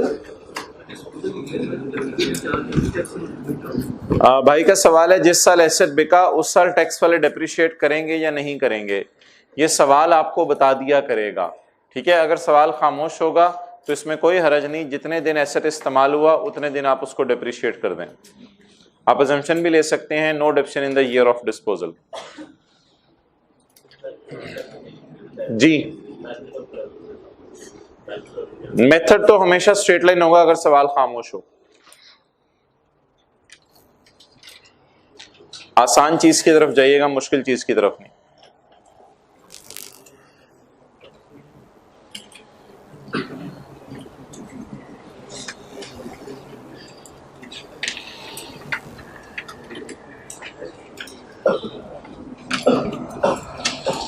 ओके जी, सवाल में आके अब रिक्वायरमेंट डालें।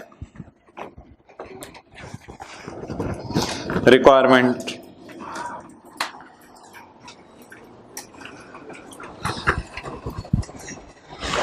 एज्यूमिंग प्रॉफिट, लिख लें कुछ नहीं होता, assuming profit for 2010 and 2011, assuming profit for 2010 and 2011 is rupees 500 each, is rupees 500 each. Calculate current tax.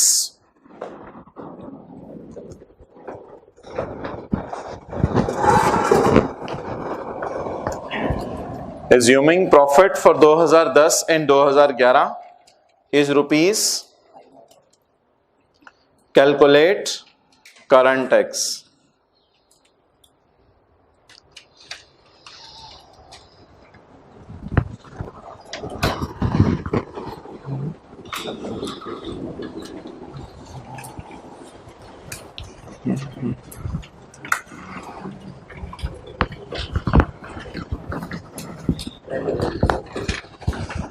अच्छा भाई, अब इस पे थोड़ा सा मुझे बता दें,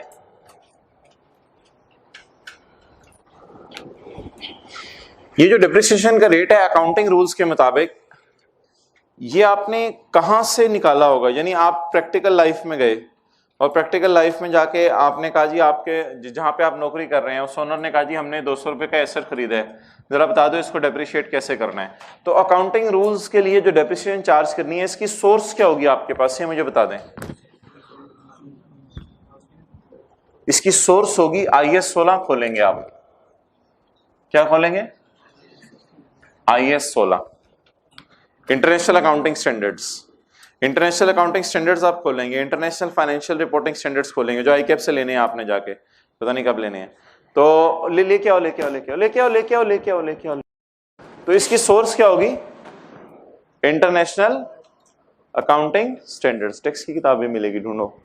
अच्छा, इंटरनेशनल अकाउंटिंग स्टैंडर्ड्स आप खोलेंगे, international accounting standard board 30 Cannon street, London, United Kingdom.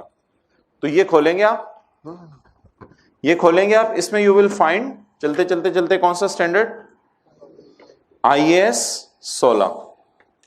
तो IAS 16 आप खोलेंगे, IAS 16 के अंदर लिखा होगा कि आपने इस भाई को उठाओ, भाई सीए करें, आप दोनों खड़े हो, जो वो सोया हुआ आपने उठाया नहीं उसे। अच्छा, इंटरनेशनल अकाउंटिंग स्टैंडर्ड्स आप खोलेंगे और इंटरनेशनल अकाउंटिंग स्टैंडर्ड्स खोल के आप देखेंगे IAS 16 क्या कहता है। तो भाई IAS 16 में आपको रेट नहीं मिलेंगे। IAS 16 में एक लाइन लिखी होगी कि इस एसेट का पैटर्न ऑफ इकोनॉमिक बेनिफिट देखो क्या है। तो पैटर्न ऑफ इकोनॉमिक बेनिफिट आप देख के बताएंगे ये एसेट 10 साल चल सकता है। तो उस बुनियाद पे आप रेट डिसाइड करेंगे 10%, और 10% रेट डिसाइड करके इस किताब को क्या कर देंगे? बंद कर देंगे। अच्छा, कोई टेक्स्ट पढ़ाओ इस क्लास में, तो टेक्स्ट की किताब निकाल दें। अच्छा, इसके बाद आप क्या खोलेंगे? इसके बाद आप खोलेंगे टैक्स की किताब। टैक्स की किताब के बाहर 30 कैनन स्ट्रीट लंदन में लिखा होगा, उसकी प्रिंटिंग हुई होगी 6 फलां स्ट्रीट, इचरा बाजार, फिरोजपुर रोड, लाहौर। वहां पे उस किताब की प्रिंटिंग हुई होगी, और इस किताब की प्रिंटिंग होने के बाद आप उसमें जाके देखेंगे कि इनकम टैक्स ऑर्डिनेंस 2001 के ऊपर मुशर्रफ के साइन हुए होंगे, और वो जो इनकम टैक्स ऑर्डिनेंस 2001 है आप उसे खोल के देखेंगे कि टैक्स वाले क्या चाहते हैं, किस रेट पे डिप्रिशिएट हो। उसमें जो डिप्रिशिएशन रेट होंगे वो इस कैनन स्ट्रीट वाले नहीं होंगे, वो दूसरे रेट होंगे।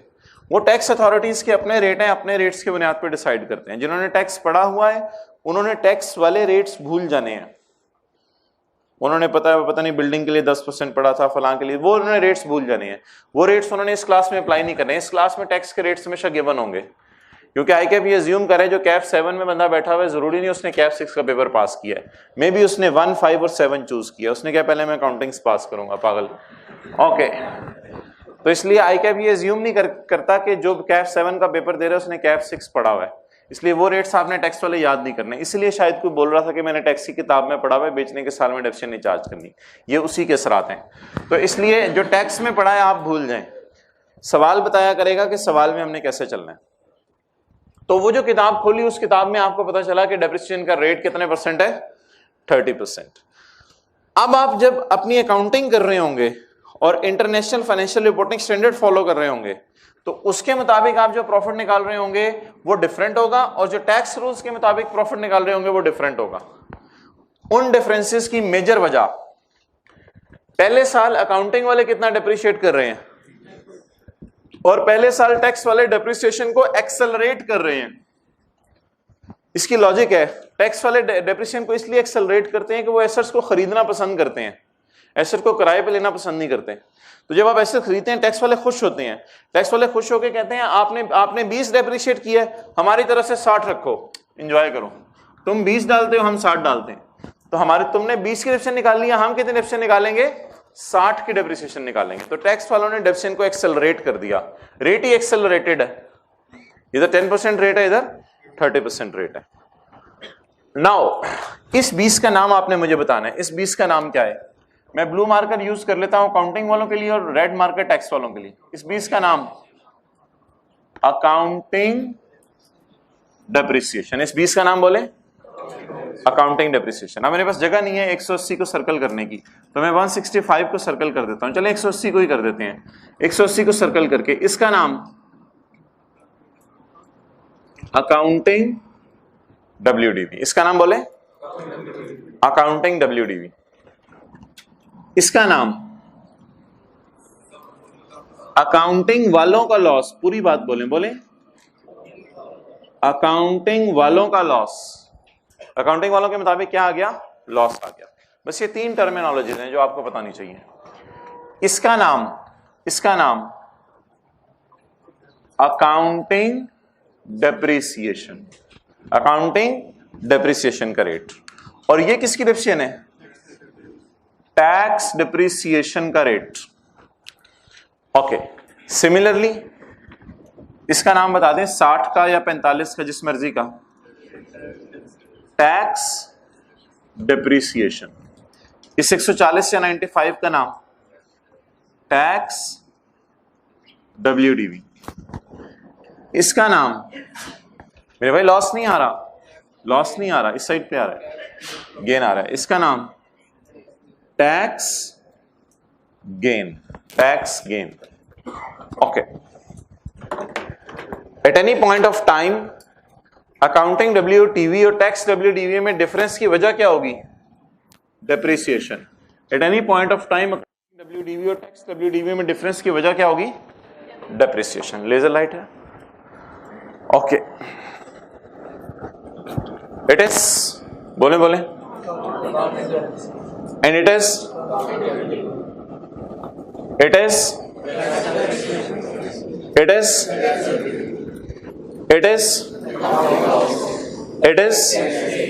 Tax gain. ओके, अगर मैं गवर्नमेंट को टैक्स जमा कराने जाऊंगा तो मैं गवर्नमेंट को टैक्स जमा कराने के लिए कैलकुलेशन करूंगा जिसका नाम होगा कैलकुलेशन ऑफ करंट टैक्स। क्या नाम होगा, कैलकुलेशन ऑफ करंट टैक्स। इधर मैं 2010 का कैलकुलेट कर देता हूं, इधर 2011 का, ताकि मुझे पता चल जाए मैंने गवर्नमेंट को टैक्स कितना जमा कराना है। कल की क्लास थोड़ी इंपॉर्टेंट होगी और कल का टेस्ट उससे भी इंपॉर्टेंट, कल शाम से बनना शुरू हो गया, अभी आज बनता रहेगा, पता नहीं क्या चीज होगा वो। ओके, प्रॉफिट, इस प्रॉफिट को कहते हैं बिफोर टैक्स, क्योंकि अभी तक आपने टैक्स जमा नहीं कराया गवर्नमेंट को, इसलिए इस प्रॉफिट को कहते हैं बिफोर टैक्स। कल का टेस्ट जरूर देना है, ये एक्सक्यूज नहीं सुनी जाएगी मैं छुट्टी पे था, अजीब बंदे हो तुम। अच्छा जी, प्रॉफिट बिफोर टैक्स इज 500। अब अगर मैं 2010 को सिर्फ सामने रखूं तो प्रॉफिट बिफोर टैक्स के पीछे यहां पे क्या होगा, सेल, थोड़ा ऊपर करें, यहां पे क्या होगा, SALE, sale, minus is equal to less admin expenses, less selling expenses, less finance cost is equal to profit before tax. अब ये जो डेप्रिसिएशन है अकाउंटिंग वालों की, अगर फैक्ट्री एसेट्स की हुई तो कॉस्ट ऑफ सेल में पड़ी होगी, और अगर किसी और की हुई तो एडमिन सेलिंग में पड़ी होगी। तो if I am standing here and I watch like this, तो सेल से चलते हुए यहां पर कौन सी वाली डेप्रिसिएशन अकाउंटिंग वालों ने माइनस कर ली होगी? अकाउंटिंग वालों की 20। प्रॉफिट तक पहुंचते हुए डेप्रिसिएशन के साथ कौन सा साइन लगा होता है? Less admin expenses, less selling expenses, तो डेप्रिसिएशन माइनस हो चुकी हुई है। इस डेप्रिसिएशन पर टैक्स वाले उंगली उठाएंगे नहीं, रखेंगे, उंगली रख के कहेंगे ये नहीं सही, बाहर आ जाओ। अब क्या बताएं, 500 तक पहुंचते हुए ऐड, इसलिए आप कह रहे हो आपने टैक्स पढ़ा हुआ, कुछ ने नहीं पढ़ा हुआ, सबर कर। अच्छा जी, अब यहां तक पहुंचते हुए अकाउंटिंग वालों की डेप्रिसिएशन क्या हो चुकी है? माइनस हो चुकी है। कल जो हमने बातें पढ़नी है बिल्कुल उनका ताल्लुक नहीं होगा, जिन्होंने कैफ 6 पढ़ा हुआ है उससे बिल्कुल उनका कोई ताल्लुक नहीं होगा, इसलिए कल बड़ी इंपॉर्टेंट क्लास है, मैं ये अपने लिए कह रहा हूं बार बार। ओके, तो प्रॉफिट तक पहुंचते हुए डेप्रिसिएशन अकाउंटिंग वालों की क्या हो चुकी है? लेस। इसे कैसे सही करें? दोबारा लेस कर देते हैं, दोबारा फिर तो डबल लेस हो जाएगी। इसे क्या करें? ऐड। खूबसूरत सा करके आपने लिखा करना है ऐड।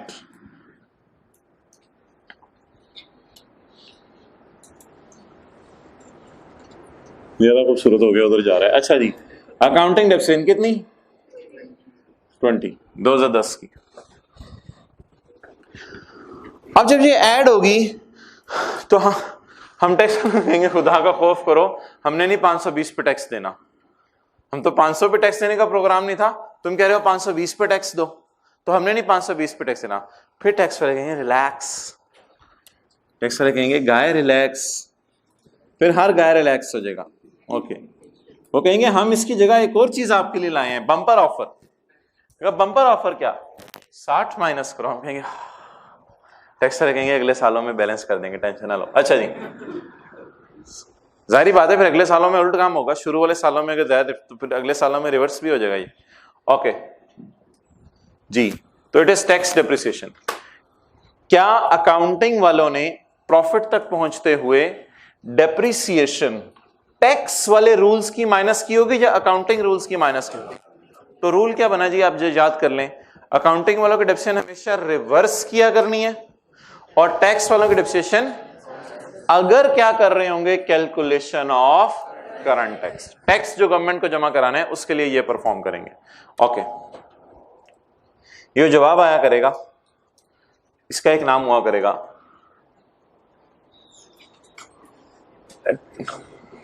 कैफ 6 पढ़ा हुआ है, टैक्सेबल प्रॉफिट, इसका नाम हुआ करेगा टैक्सेबल प्रॉफिट। इस पे आपने क्या जमा कराना है? टैक्स। इसका नाम हुआ करेगा टैक्सेबल प्रॉफिट। जी टैक्सेबल प्रॉफिट बता दें कितना? 460। why it is less than 500? क्योंकि फिलहाल टैक्स वाले जरा हमें रिलैक्स करें, डेप्रिसिएशन का रेट क्या करके? एक्सेलरेट करके, बढ़ा के। अब हमने कमाया 500, टैक्स किस पे देंगे? 460। कमाया 500, टैक्स देंगे 460 पे। Tax at the rate of कितने परसेंट? 40%। तो 460 इंटू 40%, 184। तो फेडरल बोर्ड ऑफ रेवेन्यू के खजाने में 184 जमा करा के आएंगे हम, नोट करें। फिर 2011 की तरफ आते हैं, वहां पे थोड़ी चेंज है, वहां पे गेन लॉस भी है, वहां गेन लॉस को भी कुछ करना पड़ेगा।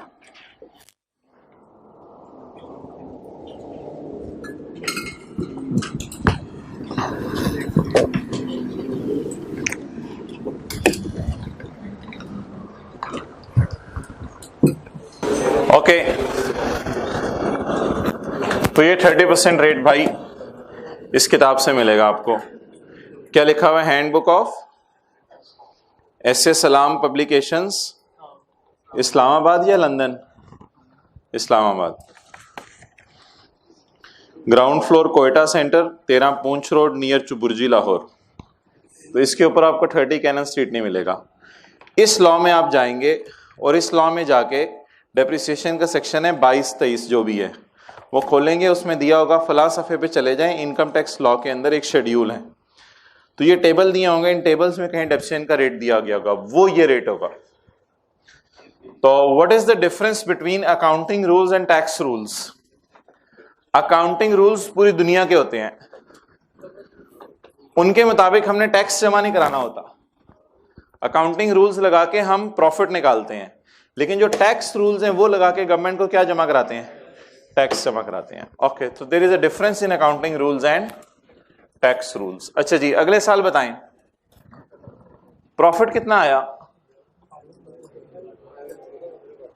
500।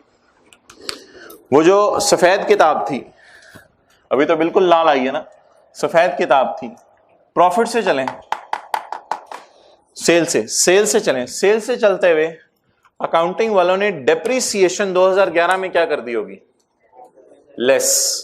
11 की डेप्रिसिएशन ढूंढने कहीं, 15, इसको क्या किया होगा, लेस। टैक्स वाले कहेंगे हम इसको डेप्रिसिएशन नहीं मानते, हमारे अपने रूल हैं, इसको क्या कर देंगे, ऐड। इसकी जगह टैक्स कुछ करने देंगे, वो क्या करने देंगे, बोले बोले बोले, टैक्स वाले अपने रूल्स वाले डेप्रिसिएशन माइनस करने देंगे। वो जरा बता दें कितनी है, 45, 11 की है ना, 2011 जी, कितनी, 45। ओके,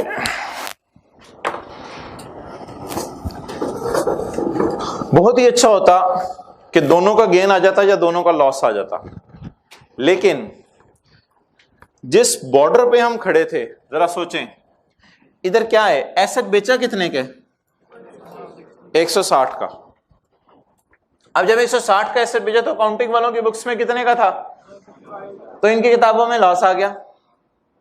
लेकिन इधर आए, इनकी किताबों में ऑलरेडी डेप्रीशिएट होके पहले ही 95 का पड़ा हुआ था, तो इन्होंने जब जाके बेचा तो ये तो खुश हुए और इनका क्या आ गया, गेन आ गया। ये बुक वैल्यू कितनी कम हो चुकी हुई थी, क्योंकि डेप्रिसिएट ज्यादा कर रहे थे। इसकी बुक वैल्यू इतनी कम क्यों नहीं थी?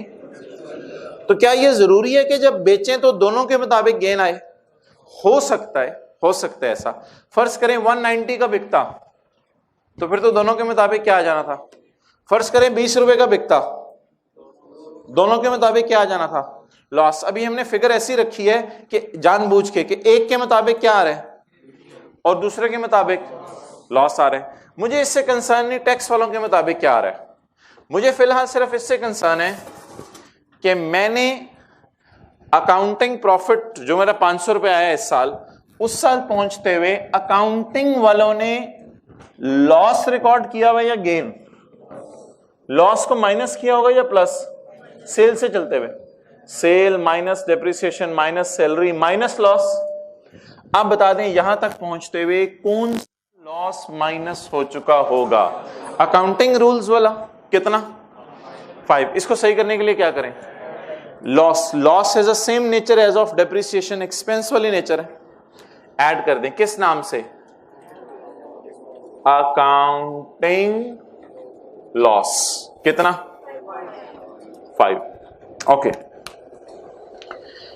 इसकी बजाय इधर ऊपर देखते रहे, इसकी बजाय अगर टैक्स वाले कह दें कि यार नहीं नहीं नहीं नहीं नहीं ये तुम्हारा वाला लॉस सही नहीं है, हम एक लॉस बताते हैं वो सही है, इसकी बजाय अगर टैक्स वालों का लॉस आ जाता उसे क्या करते, लेस। क्योंकि हमने कौन सा लॉस माइनस कर लिया हुआ था, अकाउंटिंग वाला। टैक्स वालों के लॉस निकालने के अपने रूल हैं, तो अकाउंटिंग लॉस हमने माइनस कर लिया हुआ था इसलिए ऐड कर दिया, इसकी बजाय कौन सा माइनस करना चाहिए था तो वो माइनस कर देते। लेकिन अभी टैक्स वालों को तो लॉस आ ही नहीं रहा, टैक्स वाले क्या कह रहे हैं, गेन आ रहे हैं। अब मेरी ये फिंगर यहां पे है, यहां तक पहुंचते हुए हमने टैक्स वालों का गेन रिकॉर्ड किया हुआ है, जरा नजर मारें ऊपर, नजर मारें, यहां तक पहुंचते हुए हमने टैक्स वालों का गेन, या यहां तक पहुंचते याद रखिएगा हम सिर्फ IFRS खोलते हैं, सेल से प्रॉफिट तक चलते हुए हम सिर्फ IFRS खोलते हैं और कोई किताब नहीं खोलते, दुनिया के स्टैंडर्ड खोलते हैं बस। अब बता दें यहां तक चलते हुए क्या हमने टैक्स वालों का गेन रिकॉर्ड किया हुआ है? अगर टैक्स वालों का गेन रिकॉर्ड नहीं किया हुआ, जरा बता दें गेन के साइन के साथ रिकॉर्ड होना चाहिए, ऐड के साथ, गेन के साइन के साथ रिकॉर्ड होना चाहिए, ऐड के साथ। ऐड क्या करें, टैक्स वालों का गेन, जी बोलें 65, ओके 540 जी, tax at the rate of 40%, 216, it is your tax for the year, 216।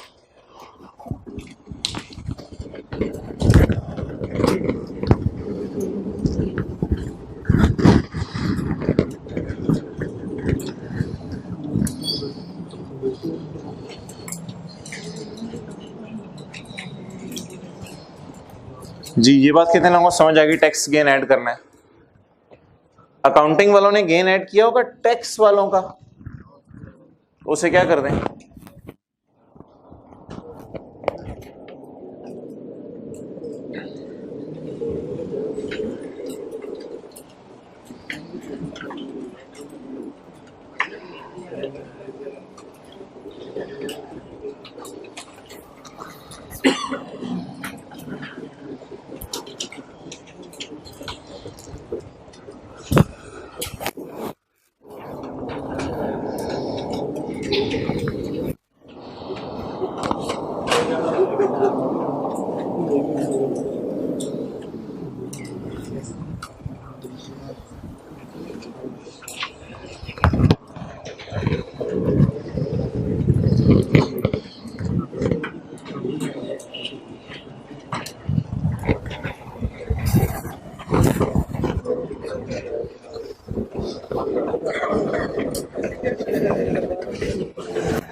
जी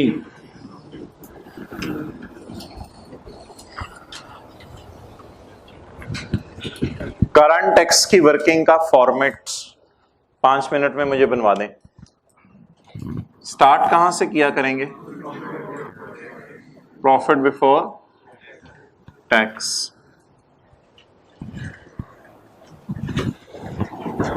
बल्कि ऐसे चल, sales, cost of sales, GP,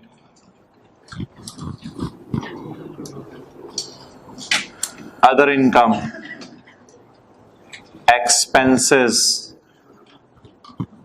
profit before tax.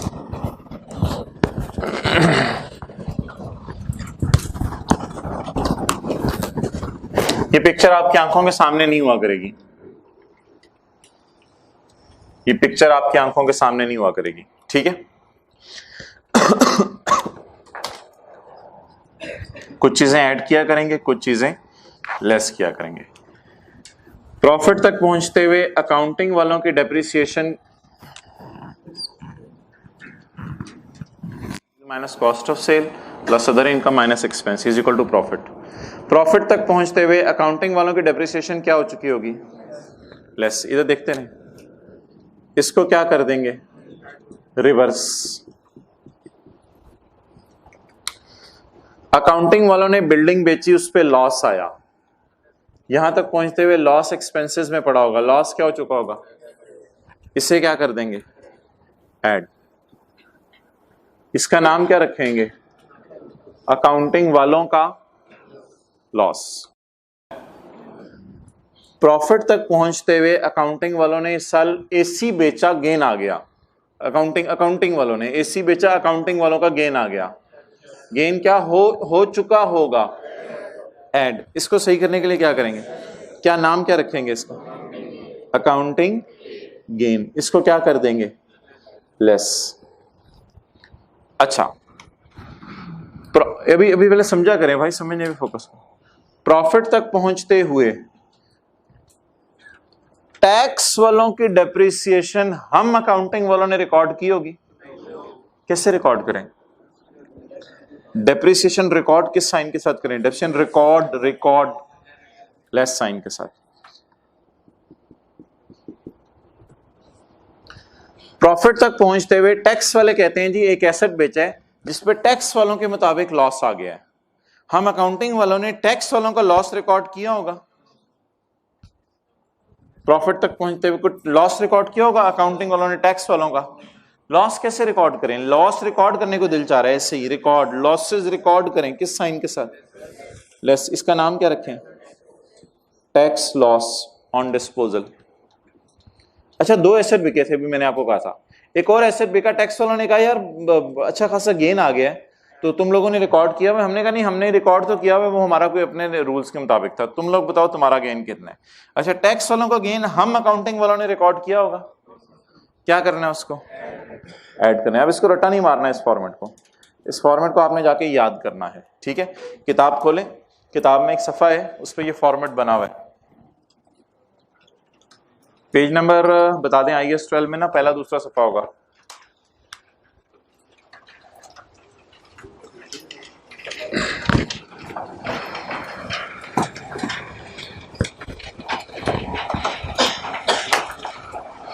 Ji page number 228, profit before tax. Profit before tax देखें इसमें add क्या हुआ है, accounting depreciation, ये आपको करवा दी है। नीचे लेस में जाएं, लेस क्या हुआ है, टैक्स डेप्रिसिएशन। नहीं नई बुक में मिल रहा तो कोई नहीं, यहां से नोट कर लीजिएगा। अच्छा ऊपर ऐड क्या हुआ है, अकाउंटिंग लॉस। नीचे लेस क्या हुआ है, टैक्स लॉस। ऊपर ऐड क्या हुआ है, टैक्स गेन। नीचे लेस क्या हुआ है, अकाउंटिंग गेन। तो ये 6 चीजें आपको भी पढ़ाई हैं, 6 चीजें आपको, ठीक है।